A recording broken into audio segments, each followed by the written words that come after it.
Yes, and welcome to a new video by Koiro. Oh, I actually noticed that I do have on my Emperor outfit. But enough about that. Today we are going to look into something that we left open in the air in my Christmas calendar series. And it's a video I've been thinking of doing for some time because I got some questions about this. And it's about using an EPROM as a decoder for decoding for 7-segment displays, for instance. And I don't think I've explained it very well earlier, so I do try to make this a bit in depth today. And I follow through to the process about mapping the decoding, how this should be connected, burn the EPROM, and make a very simple test circuit. And of course I do this on the breadboard, so you can imagine what kind of troubles that will bring us. So let's get cracking on this one. Yes, today it's about the magical number of 7. And some of you might be screaming now and saying, but this is an 8. But that is quite right. But we did use this in some previous, in my Christmas calendar series. And this will be some more about decoding these chips. And yeah, also some continuation about what I've done on EPROMs. And I will just show you how to make a simple decoder for these kinds of things. And this is ancient technology. It's 70s and 60s technology, but I still think it's kind of cool. And what makes this a 7-segment is of course the 7 segments here, and we have the additional 8 decimal point down here, and these are numbered A, B, C, D, A, F and G, and this is sometimes called Hey and it's sometimes called DP, decimal point. And I did show you this IC that did the hexadecimal decoding last time. It was the 7447, I think. And we did also talk about the technology in this, that sometimes you have the common anode and sometimes you have the common cathode. And the difference between this is that a normal TTL chip is able to drive much more current if you are driving something low. So the easiest displays to use is the common anode for a normal TTL chip. And common anode just means that all these LEDs here are tied together on the anode side. This is going to be a real chaotic drawing, but you do get the gist of this, I think. I've also explained this in some earlier videos. And the cathodes is then what is driving the input here. And of course you can have more than one diode also here. That is quite the rule, I think. So they will just be in parallel or in series, depending on what voltage you need to drive this. So this is quite common technology, and we are not going to dig so deep into this. But I'm going to show you one simple way of decoding these and making your own decoder. And I've driven this kind of a schematic point of this. You just mark your numbers when you are going to do some decoding. And yeah, we just start with the 0, it's easier.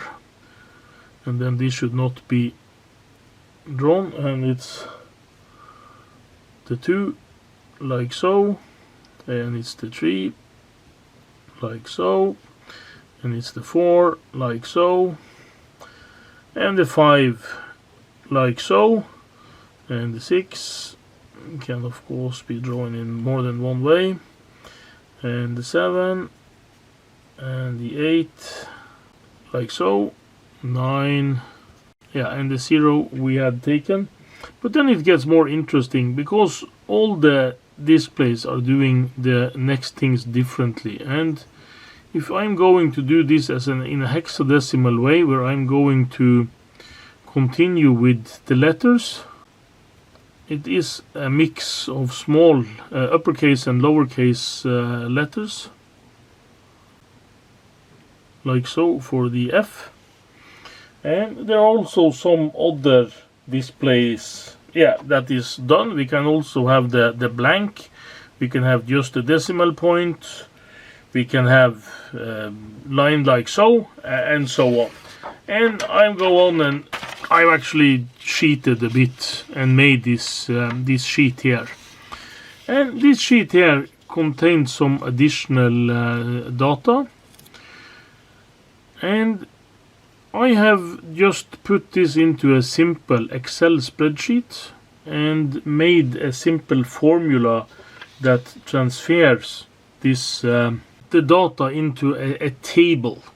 And the decoder I'm going to use for this is a simple EPROM, and I'm going to put one of these values in an address table. And of course we are only going to use a small portion of the contents of, or the storage space of the EPROM. And I've just written up some examples here where we go to, yeah, we are going to 32, where we do have just a decimal point light up, and we also have some other characters here. So I'm just using really the 5 first bits of the address bus, but as you see I'm using the 6th bit or address line A5 just for this one. So this is just to show you the concept for this, and just to make things simple for myself, I've just written up this as a table, and I've done the translation here for decimal to hexadecimal and so on, just to make things easier to check and cross check when I'm going to enter these values manually into a bin file to be able to burn this as an EPROM. And I also made a formula here that is transforming these automatically into hexadecimal numbers, and we do have this notion that this is high logic. I of course can invert the whole thing and put it on the top of the EPROM with one address bit set, and repeat this with low logic if I want to. But just to make things simple and easy to explain, this is data bit 0, the least significant bit, and this is the most significant bit. So this is, if you are counting 0 and 1 in this, 1 and 2 in this, and I do have made this simple formula just by using the decimal to hex function in the Excel, and just made one line for each of the bit, where I weight this as 128, as 64, 32, 16, and this is 8, 4, 2 and 1, as I've stated here. So, and I just add this up and transform this to a hexadecimal value. So this is what I've done in this Excel sheet here.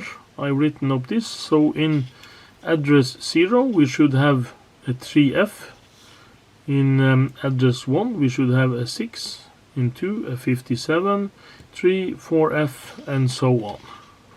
And I'm trying to make this with just entering the values manually into the program for my my 8662 plus programmer, and I'm going to try to burn it into this. And what EPROM am I going to use? I'm not sure. I should probably use 32, but I'm not sure if I do have anyone with voltages low enough, so I will be able to burn them in this one. So it might be 2764. So we're actually wasting a lot of space with using 64 times 8 address space. It's actually 8K address space just to doing 32 values, but it will give you a grasp of the concept. Yeah, and here I have chosen a 2764 EPROM, just so I will get the file size right when I save it. And then I just starting to entering the values here in the hexadecimal fields. And here there actually are several sources of error, and of course human fault is the main one of them, and it's both typing and I have done the decoding manually. The only thing that is automatic is the conversion to hex. So what's the odds that this is going to work? Slightly above 0, I think. And I know I said that I wasn't going to include the inverted values where we actually drive a 0 out on the output of the data bus when we address this bit on the address bus. And that is to make this universal. I can take the 6th bit and I can just put a high to the 6th bit to get this to be an active low output for a common anode display, and it also will of course output the inverse values on different display. So for a common anode display as we have here, I'm going to use the bit 6 and enter the same values but inverted. So inverted means that the segment that previously had a 0 will get a 1 and vice versa. And I'm entering this into address 40 hexadecimal as the start value, and that is because I'm using bit 6, and the first one on bit 6 starts at address 40. And here is something strange that I discovered. I can't use what I've typed in here now without saving it first. So I do have to save this under a name, and I do have to load it back afterwards to get the values into memory. There can be some other way to update this, but I'm not sure. If I just now go to program with this, it won't program it. It says that is it okay to program just empty on this EPROM, and of course it's not. So that's maybe a bug in the program, maybe it's a feature and I don't understand how to activate it, but the easy way is just to save it and then load it back in. And this is a freshly erased piece, but I take a blank check anyway, and it's okay. And I take and load back the saved program from the disk, and when I load this and push OK and it's loaded back, you see that all the writing is gone to black instead of red, and then it will be okay to write it back on the EPROM. Yeah, and here I have adjusted down the values on the voltage to what I think it should be and what I normally start with. If it suggests something like 6.5 volt and 15 or something on a CMOS device, I adjust it down to something about between 12 and 13 volts and 5.5 for VPP and start from there. But as you can see, this verifies okay, so the process of burning the EPROM is finished. I do think that kind of this schematics gives itself, but just to clarify what I mean by using this is a decoder and how I'm going to use this EPROM slightly out of what it was meant to do, I'm going to draw a quick schematics. I will use switches to emulate the inputs, and the inputs will be the first 6 data lines, and I will also include A6, that is the 7th address line, to make this inverted or non-inverted, to use the 2 address spaces on the EPROM. And this will be the A6, the 7th address line. And the output for the data lines will be connected to the data lines. And that is how we're going to knock this together. And as we decided that D0, the data line 0, should be the least significant bit should be the A bar on the 7th segment display, we are going to use it at that. And since this display I'm going to use is common anode, I'm going to draw it up like that with the common connected to 5 volt. And I have not drawn in any resistors here, but they should be in the series line. Otherwise I might push this EPROM too far. And I also include the 5 volt that should be input to the switches.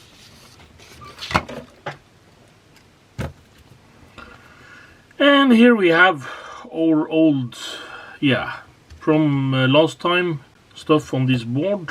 I can keep this one of course, but I see really no need. And we won't be triggering anything with clocks, so we just remove these things here. But we do have here the outputs for the 7-segment display, and we might be able to utilize something of that. I think like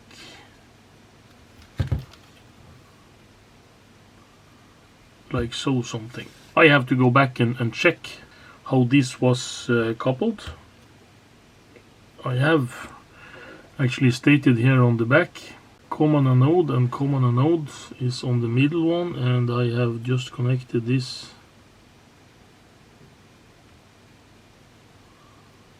and decimal point here at the end, and on top here, so it's the middle one that is the common anode, and the middle one down here is connected up to 5 volt. So we will be able to keep this in place as long as I don't destroy too much of it.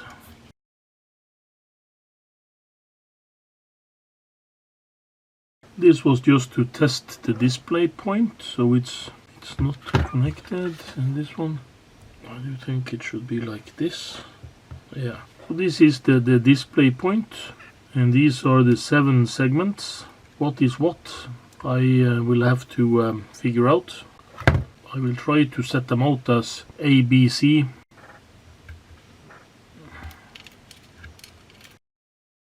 A is the brown one, and I connect the brown one here, and B is the black one, I take that there, and C is this one down here, the gray one,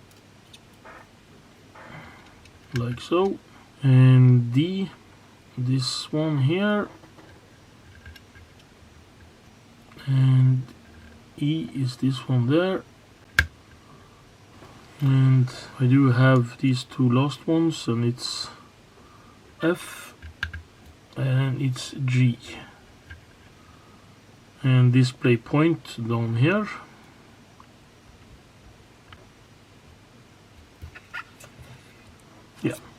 That should be right, and the common anode to 5 volt up here.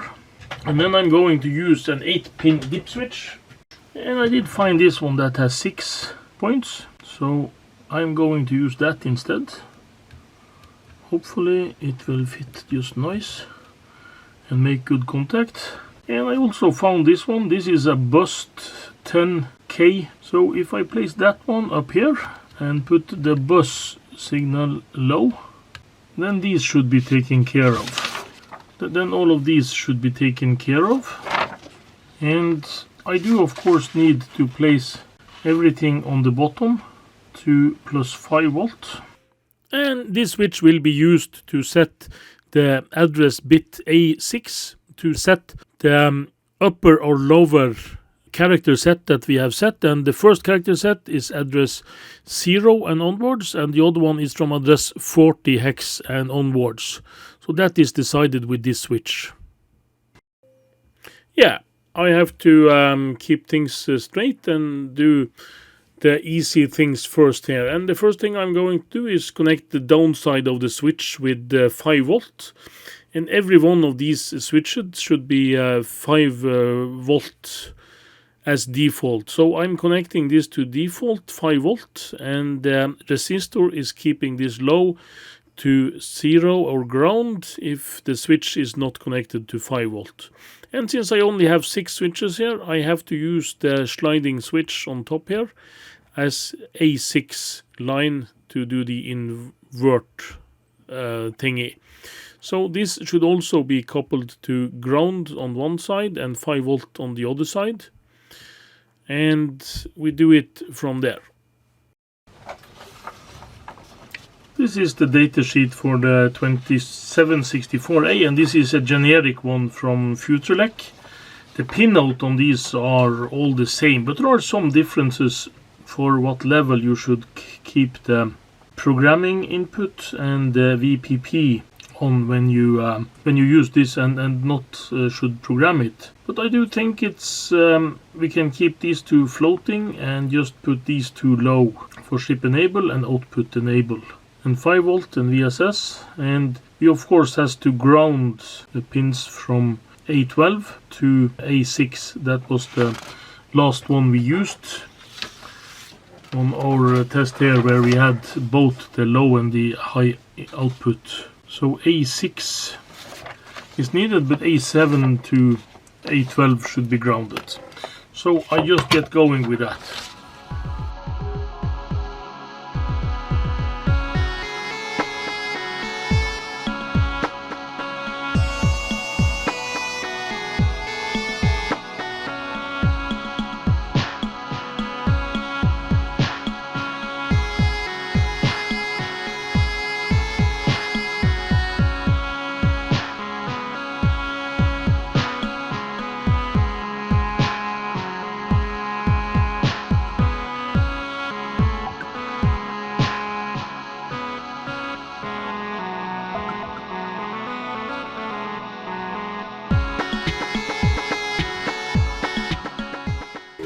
Then this, and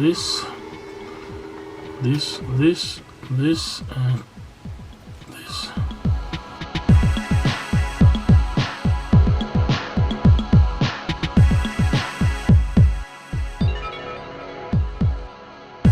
I actually misspoke earlier. It's very important that these ones is kept low rather than high. So I do have a lot of red wires here that is not going to be very accurately placed, but nevertheless I'm not going to change the leads, but I do have to change the hookups here. And I'm running the same thing as I did when I did the Christmas calendar series. When I do mixed colors, I do make mistakes, but hopefully this will be good enough. And what I've done now, I've connected this straight to 5 volt. This is ground, and ground.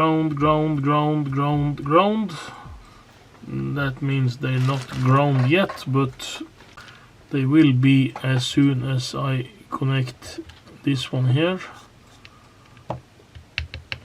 to ground. Wait, just do like this. I think this breadboard is getting old. I don't remember have to pull so hard or push so hard on the leads back in the day. Then these should be okay.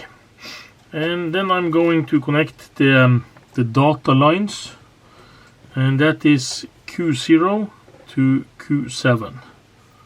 And Q0 is the one that starts here, and Q0 should be A.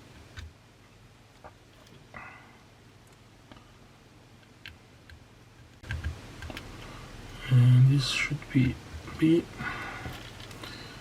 And the next should be like so. And just continue around the corner.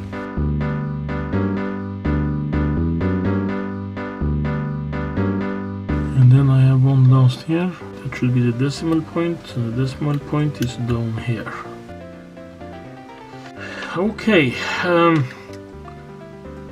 So now every one of these are pulled low to this one when they are not high, when they get a 1 here, and these are the 6 that should control everything. I have to take the address lines, and this is actually the A6, it's pin 4.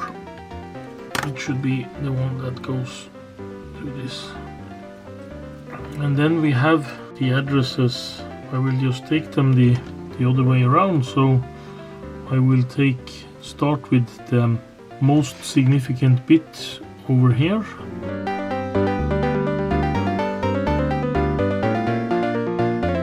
Like so, and see how far this goes.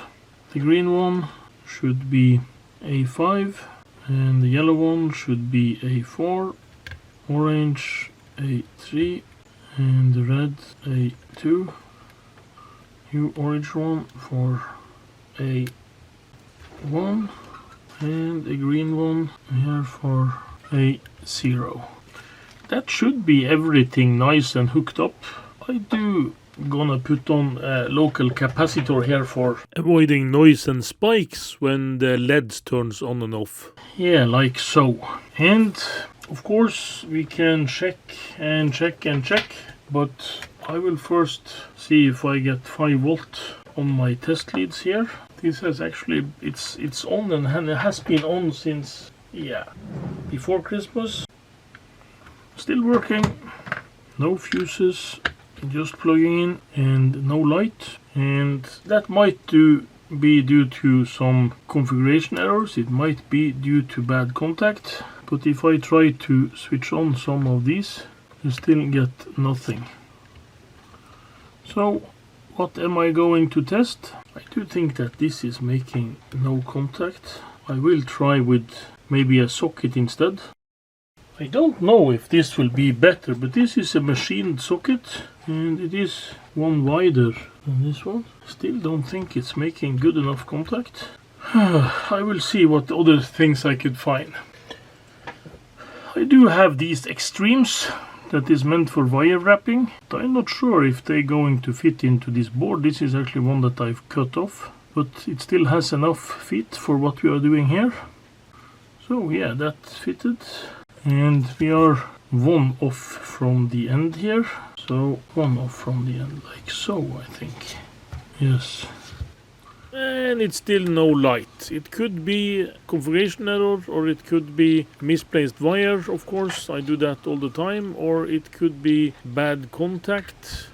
We do have to look further into this. Yeah, then I have to check the EPROM, how this should be connected. At least it has its VCC, and it does has its ground down here. And I do have all the other address lines connected here to ground, and everything over here. These 5 here are connected to ground. Ground. 5, 6 of them. Yeah, this is actually connected twice. And this should be... And here I actually had missed so that 2 of the linkages was not connected together. Like so. But there are still no light, so there must be something else going on here. So we do what we have to do. Yeah, I'm just going to measure what I have on some of the pins here to check. And this one I just can connect to ground when I'm doing this kind of measurements. That's easier. So I will just do like so. And it's a lot of light here, so you probably can't see very well on this. But here is the first fault. No, it was actually no fault, it was me measuring wrong. 5 volt, 5 volt, 5 volt, 5 volt, 5 volt. And every one of these should be turned off now, so when I measure on the other side of this, it should be 0 volt. And when I turn every one of these high, then there should be 5 volt on all of these. When I'm measuring here now, it should be high and it should be low. Okay. Yes, so we do know that we have everything right. So I do have to find out What about the program on the VPP on this? If I measure on these pins, 2 point is undefined and 1.6, so this is low. So if I'm going to check now in the datasheet, I know what to look for. And this is from the 7464, or more exactly the M74C64A datasheet, but the control signal should be the same all over the line. It's the voltages and timings and such that is different.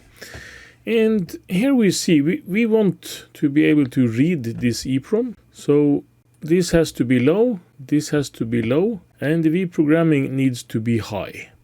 The A9 is for reading out the ID. We don't have to do anything about that. And this is also irrelevant for what we need to get data out.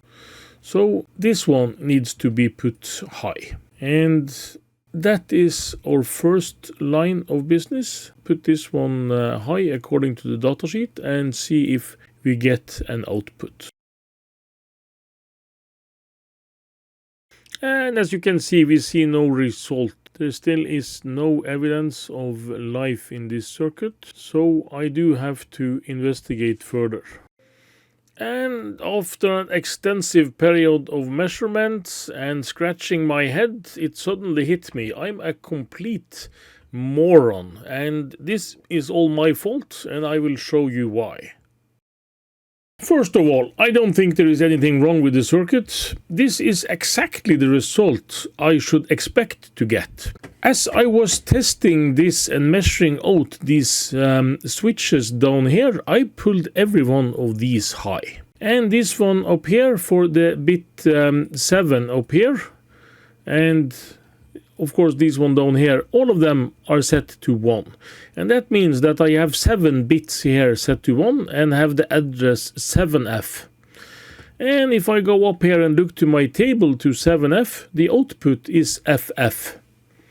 And FF means that every bit out of this is high. And if I set a 1 to every one of these points, that is hooked up to 5 volt on the other end, because this is a common anode diode. There should be no light. Of course there should be no light. So I either have to change up these bits and have this bit here is of course then set for this character set up here. And if I have set this one low, that you would have this situation, then it would point to this one. Also FF. And closed.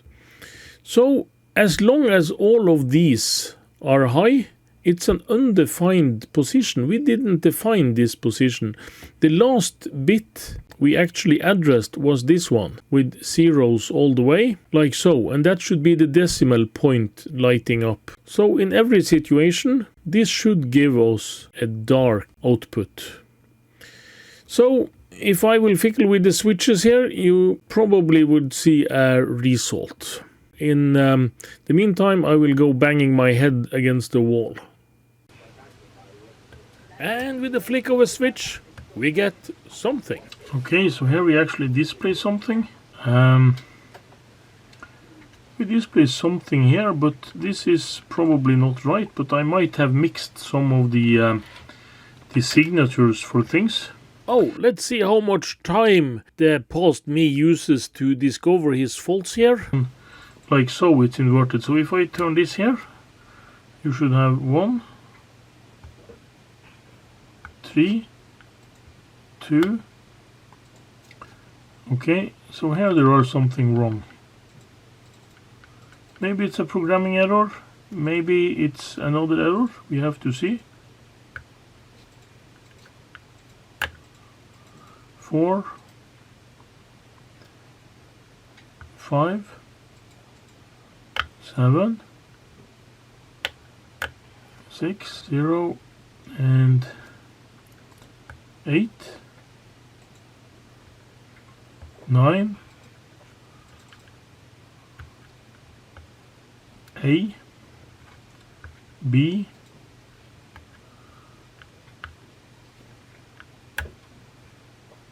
oh, A, B,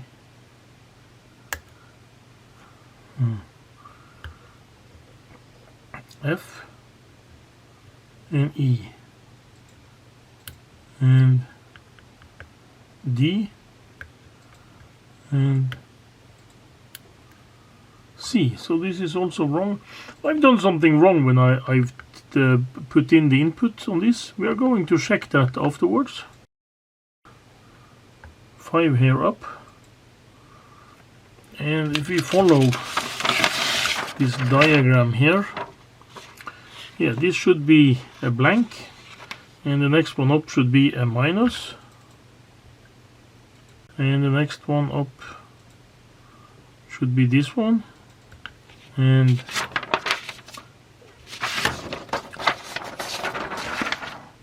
that one, and that one, that one, and then I have the closed up there. This one I can't remember. This one should be all ones. So this is also wrong because this should not have been closed. And I do have the last one that is everyone like this, should only be the decimal point, and it's not.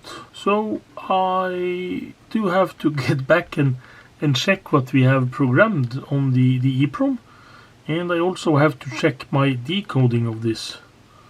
But the circuit itself works, and this is what I said about inverting. Now this is an active low output. If I make this active high, I will have the inverted input. So if we start anew here, this is an inverted 0, this is an inverted 1, and the display point will light up in every one of these, as I don't have taken that into configuration. This is an inverted 7, an inverted 6, an inverted 4, an inverted 5, and of course the inverted 8 will be just a decimal point, and the 9 will be this, and the inverted A will be just this one here, and the inverted B will be all wrong. That's the D and the 1.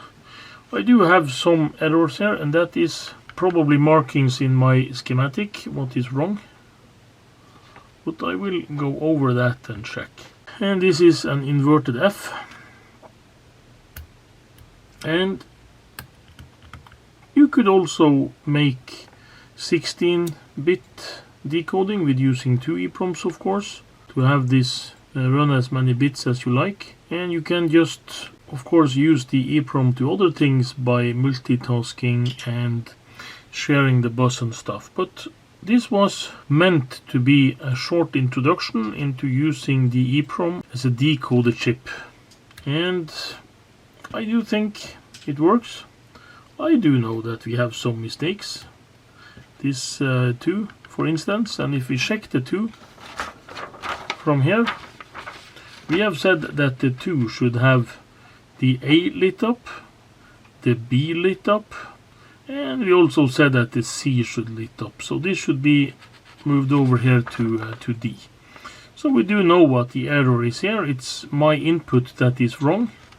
I've been a bit fast when it comes to this. So if I have put this here and 0 there, you would see that this will be off and this one would be on. So my fault, but that actually proves that I am the one that actually did this. This was no something that I've just downloaded and crap. It's my own decoder, that's for sure. So I'm gonna wrap this one up. It has gone on far too long already. It was meant to be a very fast and easy proof of concept. So is this something you want to see more of? Please give me a notice on that. Otherwise, thanks for watching and hope to see you in my next one.